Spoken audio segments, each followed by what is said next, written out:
Salut, tu ne seras plus timide. En tout cas, ce qu'il faut se dire au début, c'est je ne serai plus timide pour espérer un jour ne plus être timide. Moi, c'est ce que je me suis dit au début parce que j'avais envie de changer et de vaincre cette timidité, de pouvoir aborder n'importe qui et me libérer de cette pression qui est majoritairement ici. Pour ça, eh ben, on va voir tout simplement ma progression, comment j'ai pu arriver jusqu'à aujourd'hui. Je ne me considère actuellement plus timide car je suis capable de faire la majorité des choses que les gens ou toi vont dire mais waouh, mais comment tu fais ça? Mais t'es un fou, moi jamais je vais faire ça. Ben moi, dans la plupart des cas, je suis capable de le faire. J'ai encore des choses sur lesquelles je voudrais progresser, mais sinon, je pense avoir vaincu cette timidité. Donc là, on va voir tout simplement mon parcours pour que peut-être tu t'identifies à moi et peut-être ou sûrement en fait tu vas voir dans cette vidéo certaines méthodes qui m'ont permis d'aller mieux, enfin, de progresser, de me développer personnellement.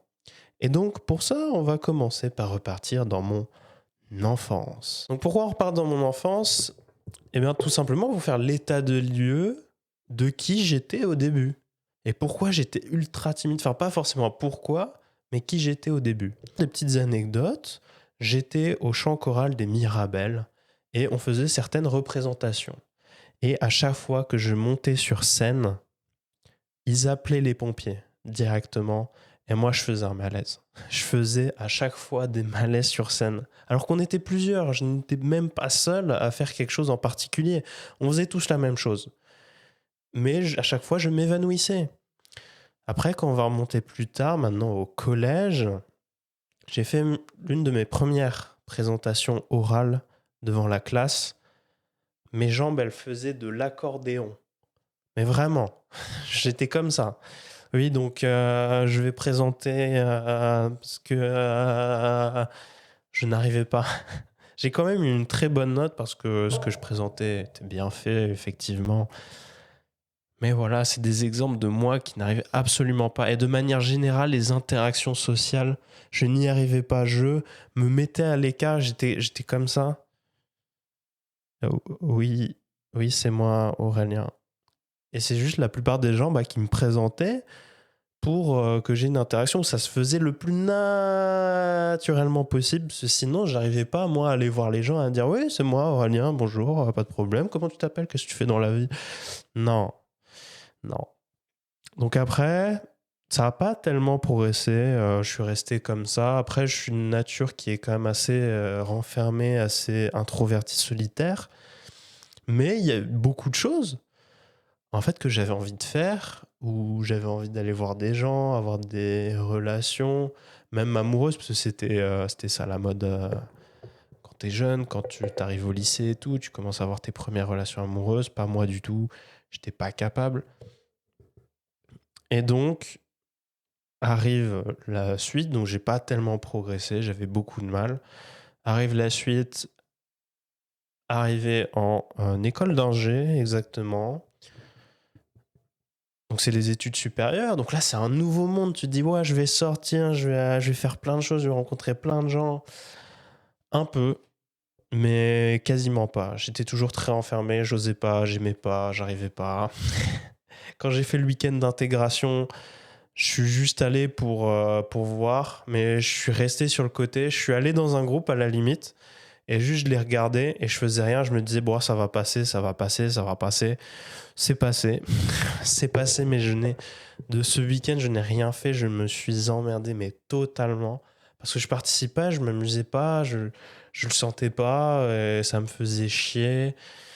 Et quoi, j'arrivais pas à interagir avec les gens, j'arrivais pas à aller voir les gens, à dire salut, et je m'amuse. Non.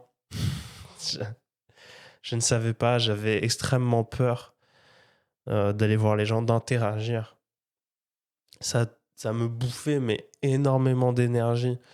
Rien que de rester, je voulais juste me mettre dans un coin et pleurer limite. Genre. Donc après, j'ai continué. Pendant mon école d'ingénieur, il y a eu le Covid. Durant cette période de Covid, j'étais encore plus renfermé. C'est là où le moment où j'étais le plus seul dans ma vie. Et après, je me suis développé un peu quand même. J'ai progressé d'un point de vue présentation orale parce que, en école d'ingénieur, tu es obligé de faire des présentations. Donc, j'en ai fait quelques-unes, en anglais notamment. Donc là, je me suis développé sur les présentations orales. J'aimais beaucoup faire ça. Donc ça, c'est déjà cool. Donc, j'ai progressé là-dessus. Déjà, parce que je savais que j'avais du mal. Je m'étais dit, bon, je vais progresser un peu. Puis j'aimais bien, tu vas mettre un peu d'animation, essayer avec un diapo de faire quelque chose d'original. Après, j'ai eu quelques potes et tout, mais toujours, j'arrivais pas à m'y mettre. J'avais du mal à sortir. J'avais pas envie de sortir. Parce que je trouvais ça me faisait trop de mal. J'avais trop du mal à faire. J'avais trop du mal à m'investir dans les relations. Ça me prenait beaucoup trop, en fait, mentalement. Mais il y avait des petits progrès, mais vraiment minimes. Ensuite, il y a eu une période où j'étais pas bien. J'ai décidé d'arrêter mon école d'ingénieur. J'ai arrêté plein de choses. Et à ce moment-là, c'est là où j'ai commencé à vraiment changer. C'est à cette période quand j'ai arrêté mon école d'ingé. Donc c'était il y a quoi? C'était il y a 2 ans. Ouais, c'est ça. C'était il y a exactement 2 ans. J'ai arrêté mon école d'ingénieur. Et là, je me suis reconstruit. Je me suis dit, oh, je vais expérimenter plein de choses. Je vais essayer de voir à droite, à gauche. Et ça, c'est ce que tu dois faire. C'est expérimenter plein de choses et essayer de te connaître. Se connaître est super important. Et une fois que tu arrives à te connaître, tu peux plus facilement savoir qu'est-ce que tu vas te fixer comme objectif. Et ça, c'est une des deuxièmes choses aussi. C'est se connaître pour avoir conscience des problèmes, de ce que tu peux améliorer, de ce que tu veux dans la vie, de ce que tu aimes faire, des activités que tu veux aussi faire. Et une fois que tu as conscience une fois que tu as conscience de tout ça, il faut avoir la volonté de changer. Une fois que tu as la volonté de changer, il faut faire le changement. Donc ça fait 3 choses. Avoir conscience, se connaître soi-même, avoir la volonté de changer et changer tout simplement. Et faire les actions nécessaires pour. Et en général, les actions, elles sont pas forcément énormes. Et justement, il faut commencer petit. Il faut commencer petit, continuer, persévérer, persévérer, des petits trucs. Et c'est les petits trucs, en général, qui apportent les plus gros changements. Et ça, de manière générale, ça se vérifie tout le temps. Parce qu'en fait, même avec les petits trucs, ça va te mettre en réussite, ça va commencer à te mettre en confiance.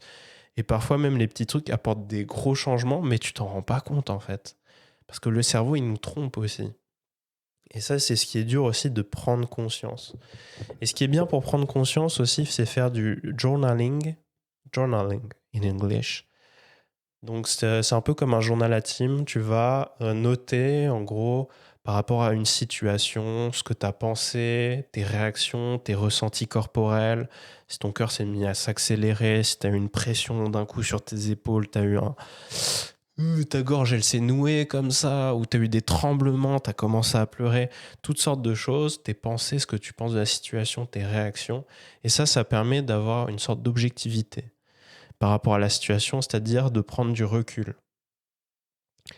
Et aussi de te connaître, de savoir comment tu réagis, et même de savoir comment beaucoup de personnes peuvent réagir. Donc ça permet aussi de progresser sur ton empathie. Donc ça, c'est super important déjà pour se connaître. Donc ça, c'est ce que j'ai fait aussi.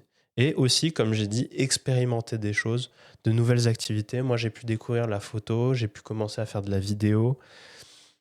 Je me suis fait plaisir moi-même. Là, on va passer sur comment j'ai commencé à mettre en place des choses, à expérimenter pour me développer personnellement.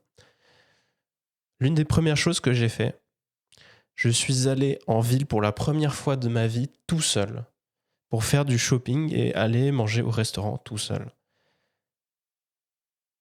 Le premier magasin que j'ai fait, je suis arrivé, je n'osais pas toucher les vêtements. Il y avait 2 meufs qui me regardaient, c'était un truc un peu de luxe, je me suis trompé, j'aurais pas dû aller là-dedans. Je n'osais absolument pas toucher les vêtements, j'étais... Ouais, je vais regarder un peu, mais j'ose pas.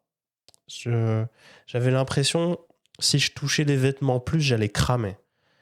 Vraiment, je pensais que j'allais prendre feu. Je bouillonnais dans ma tête. Alors que c'est tout con et certaines personnes vont dire mais attends, mais c'est nul, c'est rien. Alors pour moi, c'était énorme.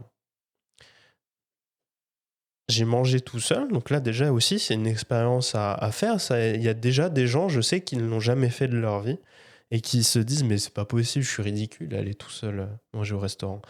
Il y a certaines personnes qui le pensent et certaines personnes aussi qui ne sont pas capables de le faire. Donc ça déjà j'ai fait ça.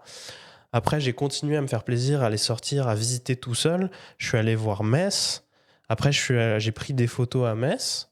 D'ailleurs c'est disponible sur mon Instagram. J'ai fait pareil pour Nancy. Après, je suis allé au Luxembourg, vous voyez, de plus en plus loin. Et au Luxembourg même, j'ai fait une vidéo vlog qui est disponible aussi sur la chaîne Aucriel YouTube. Et là déjà, j'ai fait des trucs tout seul, incroyable, j'ai visité tout seul. Et ça déjà, ça te débloque, ça te permet d'être un peu plus dépendant. Indépendant. Donc là déjà, il y avait ça. Et à côté, j'ai expérimenté d'autres choses. J'ai commencé à faire du montage. J'ai expérimenté de nouvelles activités. Je m'étais mis aussi à la salle que j'avais jamais. Je faisais pas de salle avant, même si je m'étais mis au sport à fond. D'ailleurs, ça aussi, c'est une chose.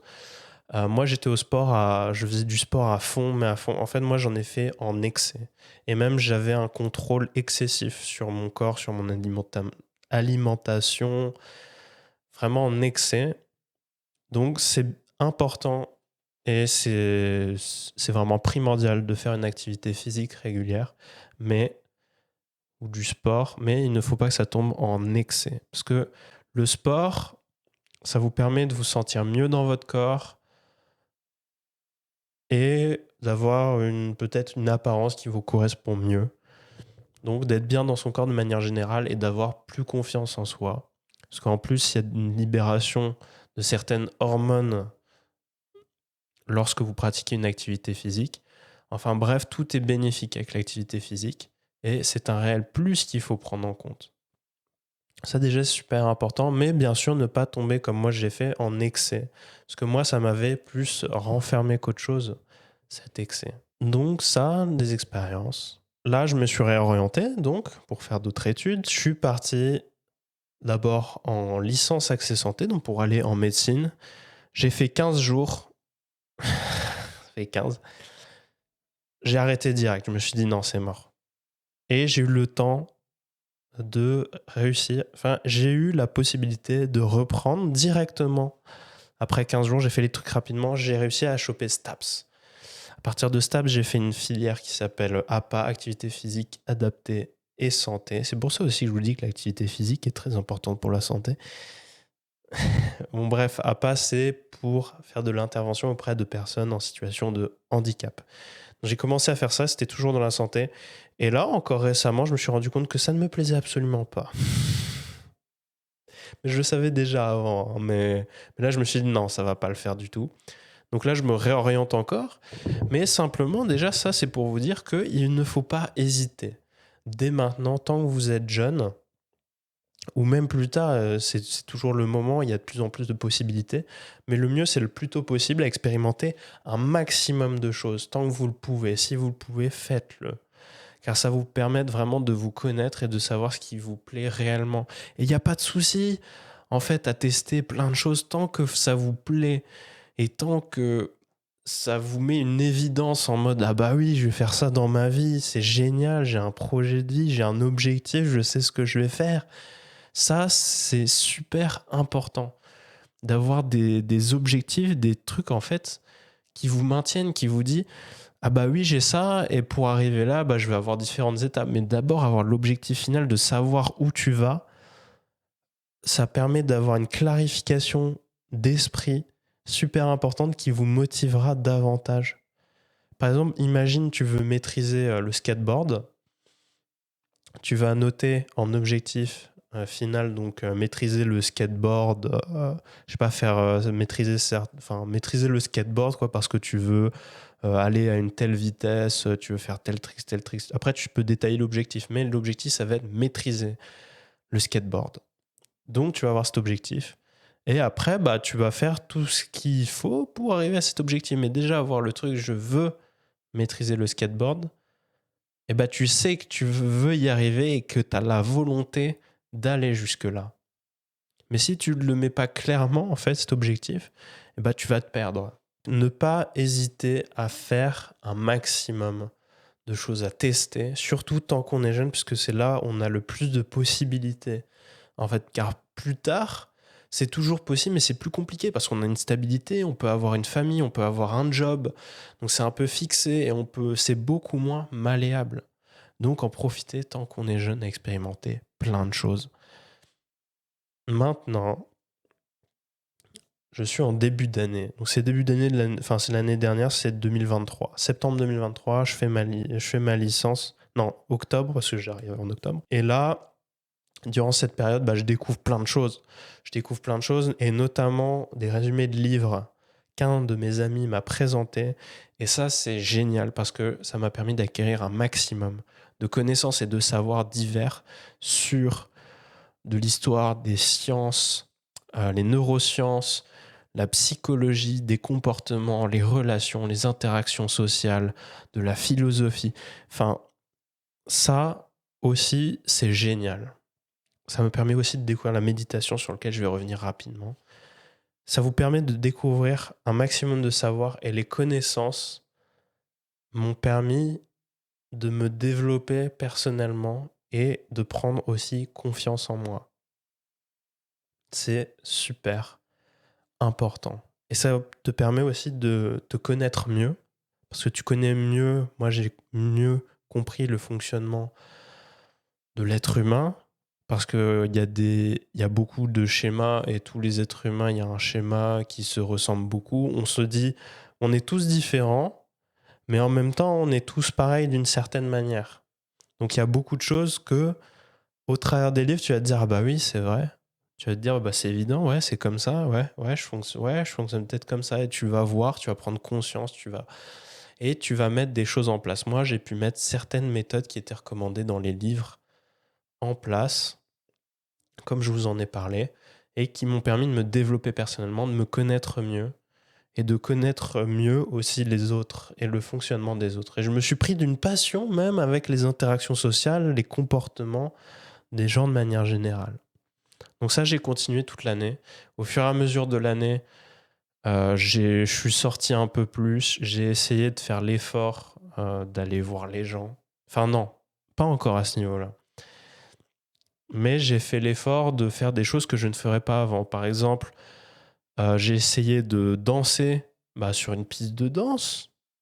Tu vois, mais vraiment sans problème, sans me dire ah, c'est un peu gênant ou quoi que ce soit, il n'y a pas beaucoup de monde. Non, j'ai essayé vraiment là de me libérer de ça.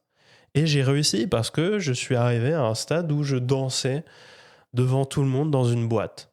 Pas dans une boîte, dans un bar ambiant. Je dansais devant, il y avait plein de gens devant, et j'ai dansé sur une table devant tout le monde. Et là, ça m'a libéré déjà de faire des actions devant un maximum de gens sans être honteux.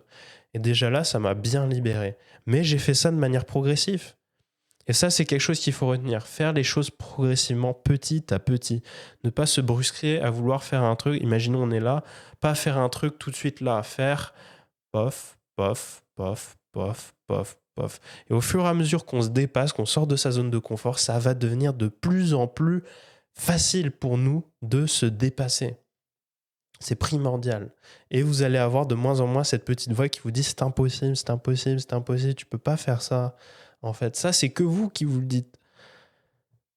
Ça, vous pouvez faire ce que vous voulez, mais vraiment.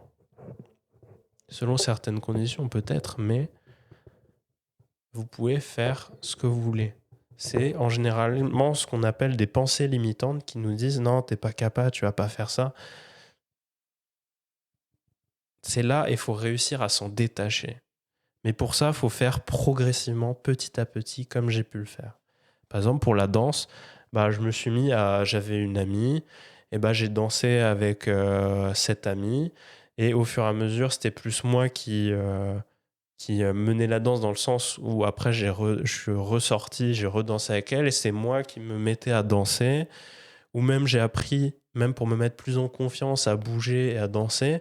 Je me suis mis à apprendre quelques pas de danse, justement pour avoir confiance, en mode les pas de danse là je les maîtrise, je sais que c'est bon, Donc, et comme le dit Orelsan à un moment, fais que des pas de danse que tu maîtrises. Et là, en fait, ça te mettra en confiance et tu sais que c'est bien, donc tu n'auras pas de problème à le faire en plus. Donc ça, c'était un truc. Après, je suis parti en vacances à Bangkok, en Thaïlande, parce qu'il y avait un ami, c'était l'occasion. J'ai fait, allez, j'y vais. Bon, je suis pendant plus de la moitié du séjour, j'étais avec mon ami, on a visité. Et après l'autre moitié du séjour, je me suis dit, vas-y, je me barre tout seul. Je suis allé dans le sud tout seul pour me démerder, pour faire les îles. Donc j'ai fait un voyage, j'ai pris même le bus, le ferry pendant 11 heures la nuit. Après, je suis allé sur les îles, j'ai couru, j'ai fait des trucs que j'ai adoré. J'ai même fait de la plongée sous-marine. Enfin, je me suis fait kiffer. Et ça, c'est important aussi, à vous faire plaisir et à faire ce que vous avez vraiment envie, en fait. Vaincre sa timidité, c'est pas non plus faire des choses que l'on n'a pas envie juste pour épater les gens, pour chercher l'approbation. Non, c'est faire des choses vraiment qui nous correspondent et être débloqué, libéré du ah non, j'ose pas aller voir cette personne qui a l'air super intéressante et que j'aimerais bien faire connaissance avec. Et non, là, en fait, tu vas réussir à y aller spontanément. Mais là où j'ai fait le plus de progrès, ça a été en fait très récemment. C'était à la fin de l'été. Après, je suis revenu de mon voyage à Bangkok quelques semaines après. Je me suis dit, là, je vais progresser, je vais aller voir n'importe qui dans la rue. Donc pour ça, déjà, j'avais regardé une vidéo parce que je voulais savoir un peu. Et la vidéo de Charlie Head sur aller voir n'importe qui déjà, et ben, elle m'a redonné aussi confiance par rapport au fait que c'était possible et tout. Donc, je l'ai fait, j'ai fait étape par étape. La première étape, ça a été, attention, tenez-vous bien, dire simplement bonjour à des gens dans la rue, en centre-ville. Et en fait, je me disais, ouais, mais ça va, c'est facile et tout. Et en fait, pas tant que ça. Parce que les gens ne sont pas habitués, en fait, en centre-ville, à voir un mec qui dit bonjour. En fait, personne ne fait ça. Personne en centre-ville. En plus, il y a beaucoup de monde, c'est en été, il faisait plein soleil et tout. Il y a beaucoup de monde.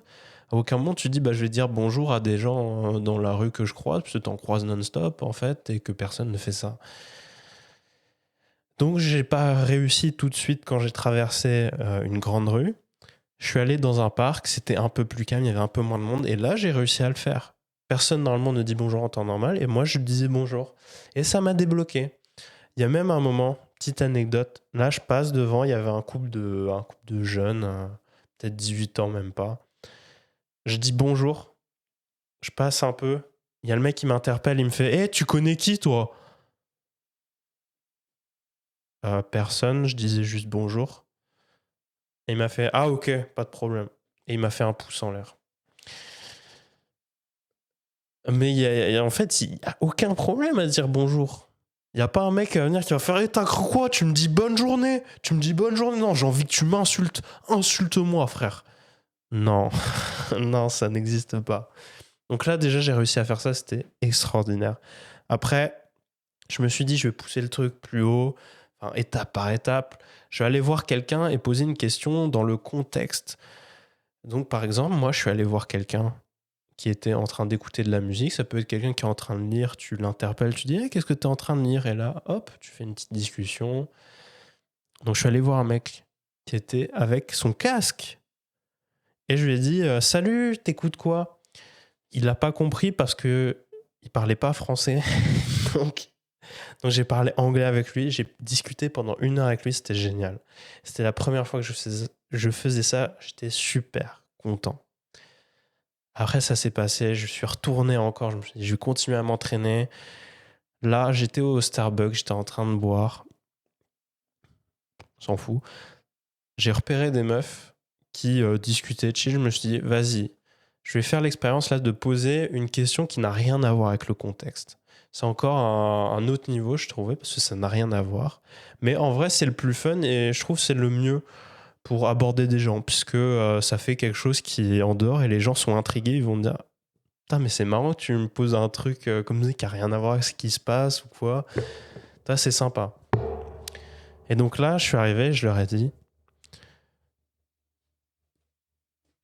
salut, si vous pouvez construire n'importe quoi là tout de suite devant vous, en bégayant bien sûr, qu'est-ce que ça serait? Et donc, elle me regarde, la première, elle me dit ah ouais, moi, ça serait un dressing. Moi, je fais ah ouais, un dressing. Ouais, moi aussi, j'aimerais bien avoir un dressing géant. Je demande à l'autre, elle me dit un château. Une fois qu'elle me répond ça, moi, je fais comme ça. J'ai un blanc. Je sais plus quoi dire, je sais pas quoi faire, je sais pas quoi répondre. Alors, qu'est-ce que je fais? Eh bien, très bien. Merci à vous. Bonne journée. Au revoir. J'ai eu le temps de voir sur leur visage l'incompréhension totale de ce qui venait de se passer. Elles ont fait d'un coup. J'ai eu juste le temps de le voir quand je me suis barré. Mais je suis pas retourné en arrière ou quoi que ce soit. Je me suis vraiment barré et j'ai rigolé de ça. Je me suis fait, bah c'est bon là. Je peux pas faire plus bizarre que ça. Donc là aussi, ça m'a débloqué complètement et j'ai réussi à faire ce que je voulais faire. Je suis allé voir des gens, j'ai posé une question bizarre. Et après, j'ai pas continué tout de suite, mais après, je suis revenu en cours parce que j'avais la rentrée. Et là, à chaque fois, je me suis poussé, je me suis dit, allez, tu vas voir les gens, tu vas leur dire bonjour, tu vas essayer de connaître un maximum de gens dans la classe. Tu vas aller voir un jour dans la classe, tu vas checker tout le monde. J'ai réussi à le faire. Il y avait, ce jour-là, il y avait peut-être 30 personnes dans la classe parce qu'on était moitié de la pro. Enfin, c'était une petite promo. Mais j'avais checké tout le monde. Et même dans la même séance, on devait trouver une problématique ou un thème. Moi, la plupart des groupes, ils avaient des thèmes que j'aimais pas. Alors j'ai écrit au tableau le thème que j'aimais. Et j'ai dit à tout le monde, est-ce que quelqu'un est intéressé par ce thème en particulier? À tout le monde. Au final, il n'y avait qu'une personne d'intéressée, mais je m'en fous. Tu vois. Et au final, en fait, tu te détaches de plus en plus de l'importance de parler avec les gens. Et surtout, en fait, c'est ça, c'est la peur que tu sois rejeté. Tu vas avoir de moins en moins cette peur d'être rejeté. Il y avait quelqu'un aussi qui disait par rapport à la peur d'être rejeté ou que les idées ne plaisent pas à tout le monde, en fait. Bah déjà, peu importe ton idée, ça a beau être un chef-d'œuvre ou quoi que ce soit, il y aura toujours, mais vraiment toujours des gens qui ne seront pas d'accord et qui critiqueront. Et nous, comme nous sommes mal faits en tant qu'êtres humains, sur certains points, nous allons nous attacher à ces choses absolument négatives la plupart du temps. Alors que pourtant, il va y avoir plein de personnes qui vont dire des choses positives, mais on va s'attacher à la petite personne qui va te dire mais de toute façon, c'est de la merde ce que tu fais. Et toi, tu vas être là, ouais, mais comment ça, c'est de la merde? Tu vas commencer à te prendre la tête sur un seul truc. Mais au fur et à mesure, tu vas t'en détacher. Il y avait la personne qui disait, bah, par rapport au film Gladiator, qui pour cette personne était un truc génial, et bah, il y a plein de. Tu regardes les avis, et bah, il y aura toujours des gens pour dire, bah, c'est absolument naze. Et tu prends n'importe quel film, peut-être un film que tu trouves un chef-d'œuvre, bah, il y aura toujours des. Ou même quelque chose qui est vraiment un chef-d'œuvre absolu, je sais pas, classique, on peut prendre Titanic, bah, tu verras toujours des personnes qui ont mis une étoile et qui ont dit, bah, c'est de la merde. Donc peu importe ce que tu fais, il y aura toujours des gens pour critiquer et voir la chose négativement et te rejeter. Peu importe ce que tu fais. Et donc, il faut tendre à être le plus authentique possible avec soi-même, à se respecter et à être 100% soi-même. C'est dur, ça prend du temps, mais c'est possible. Moi, je fais encore le travail pour être le plus authentique possible. Et j'y tends beaucoup, mais ça m'a pris du temps à en arriver là. Mais c'est possible pour toi. Et donc, une fois que j'étais rentré, que j'avais fait ça, après, je me suis dit, je vais faire des vidéos. Et donc, les vidéos, c'est les vidéos que peut-être vous avez vues ou pas sur ma chaîne, où je vais voir des gens. Je fais même un tour de mentalisme que je n'avais jamais fait avant avec personne. Je ne savais pas si ça allait marcher. Ça a quasiment pas marché. Ça a marché quelques fois. Je vous invite à regarder. Mais je m'en foutais, parce que je partageais quand même un bon moment avec les gens. Et même à un moment, je demandais à des gens s'ils voulaient danser. La plupart m'ont dit non. J'ai quand même réussi à trouver un groupe avec qui j'ai dansé. C'était cool. Et maintenant, j'ai plus de problème la plupart du temps à aller voir des gens parce que j'ai envie d'aller voir ces personnes. Et c'est ça qui est génial en fait. Il faut pas se forcer et aller contre sa nature en mode oh, si t'as vraiment pas envie ou si les personnes tu les trouves pas intéressantes ou t'as pas envie de faire connaissance, n'y va pas. C'est juste vraiment se libérer. Vaincre cette timidité, c'est te libérer. Vaincre sa timidité, c'est se libérer du truc. Ah, j'ai envie de faire ça, mais je suis trop timide pour le faire en fait. Et donc là, tu vaincres ta timidité pour faire vraiment, pour être le plus toi-même possible en fait. C'est ça, c'est vaincre sa timidité pour être soi-même. Et c'est ça qu'il faut retenir. Pour être le plus authentique et sincère avec soi-même, avec les autres. En fait, je reviens sur la méditation, qui est géniale. Parce que la méditation, en fait, ça permet de relativiser par rapport à beaucoup de choses et d'avoir beaucoup plus conscience de tout ce qui t'entoure et aussi de tes sensations. Donc ça te permet de te connaître toi-même davantage et de passer à autre chose beaucoup plus facilement, d'être beaucoup plus serein, beaucoup plus calme. De toute façon, il y a beaucoup d'études là-dessus et c'est quelque chose que tu ressens. Bien sûr, il faut être assidu, il faut le faire régulièrement, même tous les jours, en fait. Il faut le faire constamment. Mais c'est un réel bénéfice et moi, je le ressens. Je suis beaucoup plus conscient des moments dans ma tête où je m'égare, où je pars à côté je suis dans ma tête et je fais ah ouais, mais ça s'est pas bien passé. Et finalement, moi, je me dis, on s'en fout. Tu sais, je passe à autre chose plus rapidement. Beaucoup plus rapidement. Et aussi, t'es beaucoup plus efficace et beaucoup plus concentré sur ce que tu fais. Parce que tu arrives à te focus davantage et être conscient en fait de là où tu focalises ton attention. Et ça, c'est génial. Merci d'avoir suivi. Si vous avez tout regardé jusqu'au bout, merci beaucoup. Ça me fait très plaisir. J'espère que ça t'aura aidé. J'essaie de tutoyer parce que je trouve que ça crée une relation. N'hésitez pas à me le dire, d'ailleurs. Mais donc, si ça t'a apporté quelque chose, même si t'es pas forcément timide ou quoi, si ça t'a donné des connaissances par rapport à ça, ou si tu t'es timide et tu t'identifies un peu par rapport à mon histoire et que tu as envie de changer, et bah après, par la suite même, je pourrais faire d'autres trucs pour détailler, parce que là, vraiment, j'ai effleuré le sujet, en réalité. Parce que je peux aller beaucoup plus loin. Là, vraiment, je vous promets, là, j'ai speedé. J'ai speedé alors que ça va faire 34 minutes que je parle. Sans m'arrêter. Enfin, vite fait. Donc voilà. Donc si ça t'a apporté quelque chose, que tu veux faire un commentaire, tu veux discuter, n'hésite pas. Et même mets un like si ça t'a plu, abonne-toi. Et je vous dis à une prochaine. Ciao.